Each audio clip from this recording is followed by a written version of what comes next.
Welcome to the Chilling Ghost Stories channel. Today we bring you a famous Chinese ghost story titled The Moonlight Mystery. If you enjoy the story, please give us a like and subscribe to support the channel. Thank you. Now let's get started. Chapter 12. Diagnosis of Neurological Diseases. Yes, Xīn was astonished and turned her head, only to see 6 or 7 people standing there. The lights were on, and Yes Xīn immediately recognized Zhōu Mǐn, Chén Xī, and the tutor Li. The other 3 were probably security staff, and Yes Xīn recognized one of them as the deputy head of security, Zì Yǒng. Teacher Li's face was thoughtful. Yes Xīn, you've been very reckless. Do you realize that this will result in disciplinary action from the school? Yes Xīn initially intended to say, how did everyone find out about this? But at that moment, she understood everything. She glared at Zhōu Mǐn and Chén Xī, then said to Teacher Li, "Teacher, I know I was wrong, but I was really worried that the tragedy of the 405 murder case would repeat. I heard that this case is related to the Yuè Guāng village case from our school in the past, so I tried to read the file." Mr. Wu scolded, "I didn't expect to find a Hinh here. The experts from the police department have concluded that those incidents were suicides, and now you're saying otherwise? If you're really worried about that tragedy repeating, then you should first fix your thoughts." Mr. Wu's words were harsh, and Teacher Li quickly said, "Mr. Wu, Yeshin is still young and very receptive. We should be patient and focus on educating her." Seeing the young teacher wanting to lecture her, Mr. Wu sneered. "Yes, Teacher Li is very good at pedagogy. Please sign your name here. And tomorrow morning, no, right now I invite you and your dear student to come to the security office and talk properly." Teacher Li looked at Yeshin and sighed. "I'm afraid that won't be possible. The school has arranged an important activity for this morning. If you need anything, just ask me directly. This is Dr. Deng and Dr. C, who have been invited by the school to help you with your psychological issues and your thoughts. Whatever you're thinking, just tell them. We'll step aside so you can talk comfortably," said Yo Shuling, the head of the student management department of the Clinical Medical Academy, introducing Yi Xin. He had heard from Teacher Li about what happened last night. At midnight, this delicate young lady sneaked out of the dormitory. Her roommates, Zhōu Mǐn and Chén Xī, followed her, saw her enter the old administrative building, but didn't know where she went after that. Chén Xī stayed behind to keep watch, while Zhōu Mǐn went to meet the tutor, Teacher Li, who was always on standby. Teacher Li cautiously invited 3 security staff to help check each room in the old administrative building. They searched all the rooms and old laboratories, but didn't find any sign of Yeshin. However, Mr. Wu, who had worked at Jiangjing Academy for many years, suddenly remembered the spacious basement, which used to be the location of the archives room. They went to the stairs to go down and saw that the lights in the hallway were on, and the door to the archives room wasn't locked. They guessed that Yeshin must be inside, and indeed, she was there, using a flashlight to read an old file. The 2 doctors walked forward eagerly and shook hands with Yeshin. Yeshin calmly observed them. Dr. Deng was about 35 years old, tall and slim, with a bright and cheerful face, sparkling eyes, and a friendly smile. Dr. Qi, in his 50s, had an average build, slightly plump, with a receding hairline, and his emotions were not very obvious on his face. Yeshin didn't need to ask, but understood that the doctors had been sent to address her mental issues, which were likely the psychologists from the psychiatric department. Yeshin felt humiliated. It turned out that her classmates and professors thought she had psychological or even mental issues. She simply wanted to investigate a historical period to prevent the tragedy from repeating. Who could believe her now? But then she thought, even I sometimes don't believe in myself, let alone others. She calmly asked Mr. Jin Duichu, "Sir, I heard the university has a rule that students with psychological issues should first visit the school's counseling department and then decide whether to seek help from the hospital. Why is there such a special focus on me?" Mr. Chu was caught off guard by the question, not because he had never heard it before, but because of the calmness and clarity in Yeshin's reasoning, which made it hard for him to believe this girl belonged to the early stage of schizophrenia. We're not claiming there's any psychological problem, Mr. Chu explained, but recently we've heard of some unusual behaviors in your life. As a precaution, the school wants to help you overcome any difficulties. He paused, feeling uncomfortable under her gaze, and added, "Moreover, you have exhibited certain behaviors, violations of school rules, and we'd like to understand the reasons before considering any disciplinary actions." Indeed, Yexin had sneaked into Niheng, and later entered the file room in the middle of the night, all of which were violations of school rules. The school could certainly discipline her. If she didn't cooperate, the consequences would be hard to predict, not to mention the unresolved case of the 405 murder, and the risk of Ruth losing her chance to continue her studies. Yexin gently responded, "Thank you, Mr. Chu and the school leadership, for your concern. I'd like to discuss my thoughts with the two doctors to resolve the issue." While Yexin spoke, Dr. Che Ding quietly observed her. He remembered the female students from Zhongjing Medical University 16 years ago whom he had treated: Shan Yuhong, Xia Xiaoya, Shen Wei Ting, Wana, Tui Li Ying. They all had the same delicate appearance as the girl sitting here, but unfortunately, their endings left everyone forever heartbroken. Thinking of this, he felt a sharp pain in his chest. Doctors had told him he showed signs of coronary artery disease, but he knew the pain came from deep within his heart. He could not let this girl walk down the same path as those other female students. On their way to Jiangjing Medical University, he had shared stories with his colleague Deng Ling Tuan, and Mr. Tuan had concluded, "Perhaps you should have kept those female students in the hospital longer." But Dr. Ding sighed. "I think differently. I believe we should let them leave the hospital as soon as possible." Mr. Tuan didn't respond. He felt it was hard to find common ground with his senior colleague. Both had recently applied for senior titles and were candidates for department head, so inevitable disagreements arose. While Dr. Ding was deep in thought, Dr. Deng had already spoken to Yexin, asked her to sit on the couch, and gestured for Mr. Chu to step out. The Student Affairs Office had borrowed the guest room of the Clinical Medical Institute for this conversation. Before leaving, Mr. Hat Chu brewed tea for all three. After he closed the door behind him, Mr. Deng spoke gently. "The head of your Student Affairs Department was a bit too harsh. They invited us here not to diagnose, but simply to talk with you. If you don't have any ideological issues, we will report to the school that they have exaggerated the matter. Of course, their concerns are not without merit." His voice softened. "I've heard that recently your parents divorced and your father just passed away, which naturally creates pressure. Anyone in that situation would feel it." Yexin felt a pang of sympathy. Over the past few days, she had been running around, and the sadness over her father's death had subsided, though it was because she hadn't thought much about it. She nodded and continued to listen as Dr. Deng spoke. "I heard that before he passed, your father came to visit you?" "To be exact," Yexin said. "After my father was paralyzed, I met him again. I know it sounds ridiculous, but I don't understand why it happened that way." Dr. Deng nodded. "Don't blame yourself. There's nothing ridiculous about it. What you saw was what you saw, and no one can gossip about it.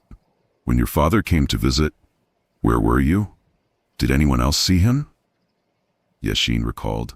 "I remember, after I finished hosting a talent competition, I went outside to talk to a contestant. My father called me from behind, and I was both surprised and happy. We walked around the campus together, but didn't introduce him to anyone. While we were walking, my father noticed I was cold, so he took off his jacket and draped it over my shoulders, leaving it with me. I didn't understand why." "Why did he pass away?" Dr. Deng asked. "He had brain cancer." Upon hearing this, Dr. Deng raised his eyebrows with a slight smile. "I'm not exaggerating when I say this. You're a very strong girl. I heard that before your father passed away, your parents had already divorced, but you still managed to set aside all those emotions and scored high on your midterm exams, even earning a perfect score in anatomy." When Yexin heard him mention anatomy, she immediately understood. "Thank you, doctor, for the compliment. Are you referring to that anatomical specimen? I've seen it, but others can't seem to see it. I started to doubt whether I had really seen that perfect specimen." It seemed too surreal. But now I am sure that I did indeed see it. That specimen is real. Yexin recalled the notes about the anatomical specimen in the diary, along with the emotional struggles described in it, and she felt deeply moved. Zhang Wenguan gently asked, "Why do you say that the specimen is real?" Yexin replied, "This story is very long, and I suggest you read the files I looked at last night." "What do these files talk about?" "Moonlight." Zhang Wenguan was slightly stunned. Those two words again, he was very afraid of hearing them. Whenever a female student mentioned these two words, they were always linked to misfortune. Moonlight was the name of a literary group at this school, Yuè Guāng Shè, which had been considered a counter-revolutionary organization since the 1950s. "How do you know about this?" "Doctor, have you heard of the 405 murder attempt? Almost every year, a female student in room 405, building 13, jumps to her death. But one person survived, Shen Weiqing. She told me about it." Zhang Wenguan remembered Weiqing. She was the only one who had survived the 405 murder case. He regained his calm. "Did you meet her? Is she still okay?" "She has passed away, right on the day I met her." Yexin could no longer hold back her tears.